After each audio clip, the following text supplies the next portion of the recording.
Hello there, my name is Hudson Lacey, and I'm going to be giving a speech. So first, if you could pan the camera to the room, we have an audience of college students, graduates, and a doctor. So the reason I chose this audience is because my speech will be about further studies, okay? So, as I mentioned, many of us, we've all gone to school. Some of us are students, some are not. What if I told you that there's a very good chance that you may not have needed to go to college? You may not have needed to spend all of those thousands of dollars in tuition money for furthering your education. Now, I'm not going to sit here and say that that's not necessary in many cases, but I will say those resources could be used better elsewhere. So, I have a few reasons to support my claim. First, modern universities take advantage of families by placing an unreasonable financial burden on them that far exceeds actual operating costs. A great deal of the tuition costs are funds put towards projects that we will never use. I can speak to this from personal experience. I went to Liberty University residentially. I now attend online, as you know. While I was there, they were working on expanding the lake on top of Liberty Mountain, and I can't count on my fingers the amount of times I've gone because I didn't go at all. So, and a lot of my tuition dollars were going towards that project. So, according to Forbes, the approximate causes of tuition inflation are familiar: administrative bloat, overbuilding of campus amenities, i.e. the lake, model dependent on high-wage labor, and the easy availability of subsidized student loans. Furthermore, few students are actually taking the time counting the cost of what their education means for them. Again, according to Forbes, it says few students are sitting down with Excel spreadsheets to calculate the return to college. Instead, they rely on impressions of how much a college degree will earn them in the long run. Yet only some degrees are worth paying top dollar. The general impression is that every degree is valuable, a golden ticket, or so to speak, pushes up students' willingness to pay for college and consequently inflates college tuition. I firmly believe that college is marketed as a product, and I believe is necessary for some. Maybe you're going to be a nurse, maybe you're going to be a teacher and you're going to be educating others.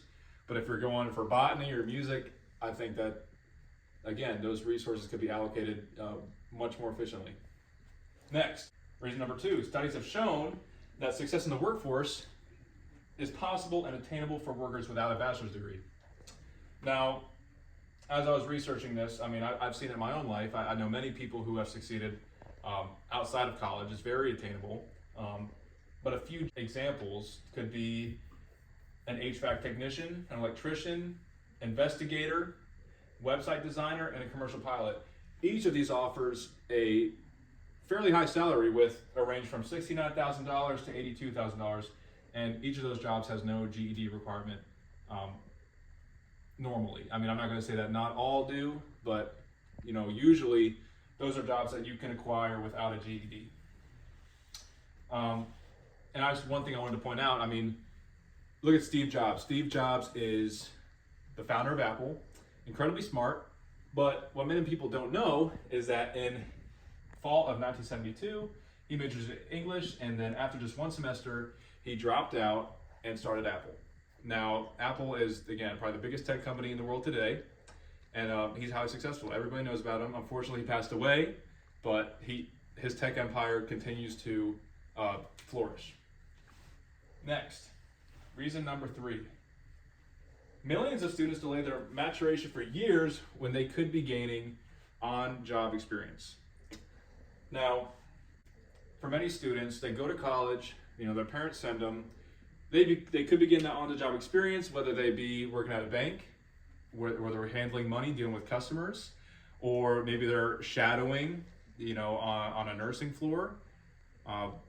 They could be actually interacting and seeing, but rather, they're in their dorm room streaming Netflix, playing basketball, and those are all good things, but it's not setting them up for success. A lot of times, kids will get through college and they won't be prepared. It'll be a rude awakening, right? Unless you're really diligent in college, a lot of people are better just being dropped in and saying, let's go, right?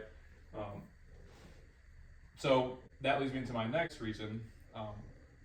And this really is more of an alternative. I use this example at trade school, right? Trade school is a highly valuable alternative to four-year university because you can complete it in a much shorter time. It's much cheaper. There is still a bit of a cost, but it's much cheaper.